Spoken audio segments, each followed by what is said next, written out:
Hi everyone, welcome back to our channel lucky specials. ఈరోజు మన recipe ఏంటంటే రవ్వ కేసరి. నోట్లో వేసుకుంటే కరిగిపోయి ఈ రవ్వ కేసరిని 10 నిమిషాల్లో చాలా సింపుల్గా టేస్టీగా ఎలా ప్రిపేర్ చేసుకోవాలో చూసేద్దాం. ఈ రవ్వ కేసరిని ప్రిపేర్ చేసుకోవడానికి కావాల్సిన ఇంగ్రీడియంట్స్ ఏంటో చూద్దాం. 1 కప్పు గోధుమ నూక,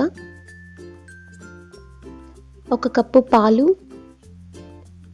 1/2 కప్పు నెయ్యి. మనం ఏ కప్పుతో గోధుమ నూకను తీసుకున్నామో అదే కప్పుతో 1.5 కప్పు వరకు షుగర్ని తీసుకోండి. 3 యాలకులు, జీడిపప్పు, కిస్మిస్, బాదాంని ఇలా చిన్న ముక్కలుగా కట్ చేసుకోండి. ముందుగా స్టవ్ ఆన్ చేసి గ్యాస్ మీద ఒక కడాయి పెట్టుకుని 3 టేబుల్ స్పూన్ల వరకు నెయ్యిని వేసి వేడి చేసుకోండి. నెయ్యి బాగా వేడయ్యాక జీడిపప్పును వేసుకుని ఫ్రై చేసుకోవాలి. జీడిపప్పు ఈ విధంగా ఫ్రై అయిన తర్వాత ఒక ప్లేట్లోకి తీసేసుకోండి.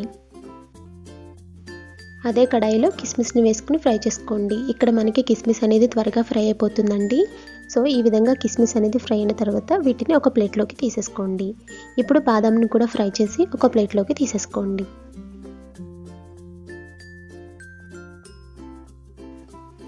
అదే కడాయిలో 1 కప్పు వరకు గోధుమ నూకను వేసుకుని ఫ్రై చేసుకోండి.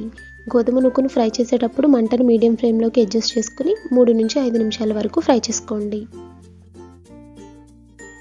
గోధుమ నూక ఫ్రై అయిన తర్వాత ఒక ప్లేట్లోకి తీసేసుకోండి.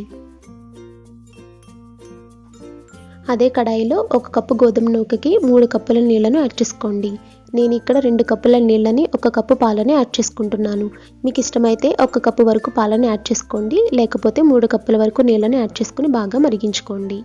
ఇక్కడ తీసుకునే పాలు నార్మల్ పాలైనా పర్వాలేదండి, లేదా కాచి చల్లార్చిన పాలైనా పర్వాలేదు. మీకు ఏవి అందుబాటులో ఉంటే వాటినే యాడ్ చేసుకోండి. పాలను యాడ్ చేయడం వల్ల రవ్వ కేసరి అనేది చాలా టేస్టీగా ఉంటుంది.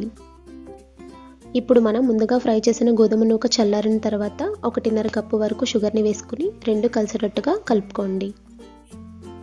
ఈ విధంగా 2 కలిసేటట్టుగా కలుపుకున్న తర్వాత ఒక పక్కన పెట్టేసుకోండి.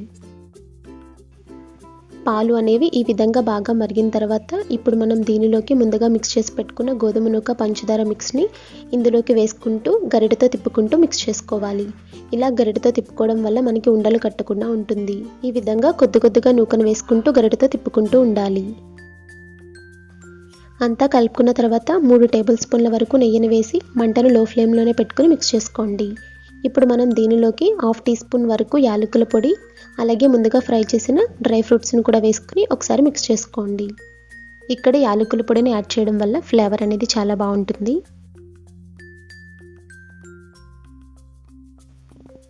తర్వాత చిటికెడు ఫుడ్ కలర్ని కూడా యాడ్ చేసుకుని మిక్స్ చేసుకోండి. ఇక్కడ ఫుడ్ కలర్ అనేది పూర్తిగా ఆప్షనల్ అండి, మీకు ఇష్టమైతే యాడ్ చేసుకోండి, లేకపోతే స్కిప్ చేసేయచ్చు.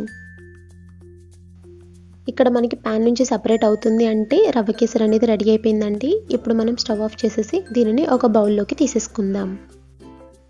ఈ విధంగా రవ్వ కేసరిని ఒక ప్లేట్లోకి తీసుకున్న తర్వాత జీడిపప్పు బాదం పప్పుతో సింపుల్గా డెకరేట్ చేశానండి. ఐ హోప్ ఈ రెసిపీ మీకు నచ్చింది అనుకుంటున్నాను. ఈ రెసిపీ మీకు నచ్చినట్లయితే ప్లీజ్ లైక్ చేయండి, షేర్ చేయండి.